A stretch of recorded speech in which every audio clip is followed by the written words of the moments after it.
We're now just a little over a week away from our final fly-in of the year. We'll be in Prescott, Arizona, September 30th and October 1st. There's still plenty of time for you to RSVP and check out the schedule of activities.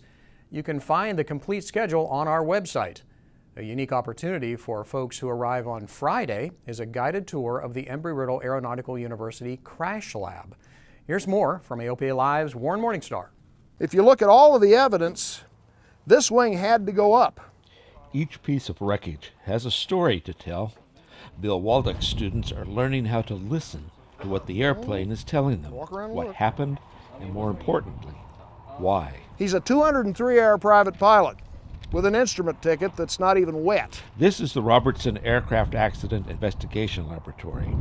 8 acres of high Arizona desert, 11 aircraft accident scenes, just as the NTSB investigators found them. But we go to the effort of actually laying the site back out as it was in the original crash. If it had a fire, we'll put the fire back on it. Embry Riddle has the most complete scenario-based accident investigation facility in the country.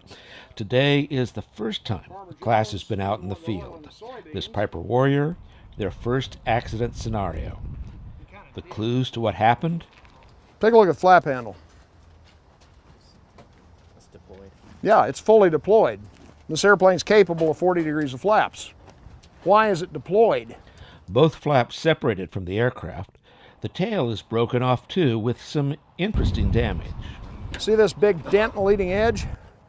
That's the flap. The wreckage tells us that the left wing failed up. See these cuts here? What do you think did that? Cable's coming through.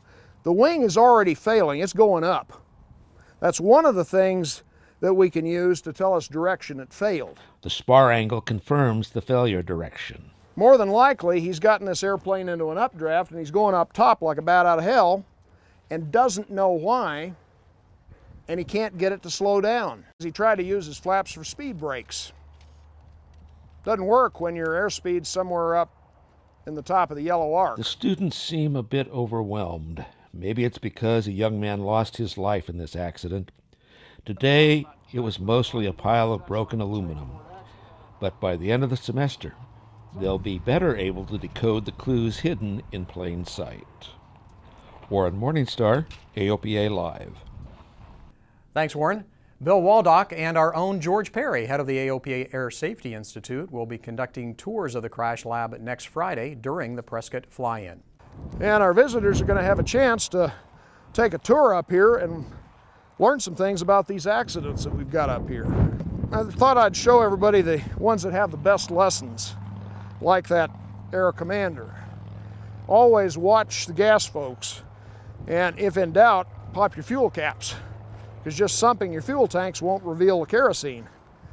That's because right after the fueling, kerosene floats to the top of the tank. But Bill says you can smell it if you pop the fuel caps. There are plenty of other lessons to be learned from the mistakes of others, including sometimes the pilot isn't at fault. Like a Cessna 401 accident, it suffered an explosion and fire in the air. There's no way that that pilot could have known that his left aileron was about to break off. He had a fire on the airplane, he'd had part of his wing blown off. The airplane's still flying, and he's already got the field made, and he puts the gear down. When he does that, it changes the forces on that left wing and on the aileron, which is already cracked from the original explosion. Aileron comes off, he arcs up and over, and he's really not in control. So from that point, there's nothing he can do, but there's no way he can know it. You can sign up for the Friday tour of the Embry Riddle Crash Lab on our website. There are only a limited number of slots available, so best to act quickly.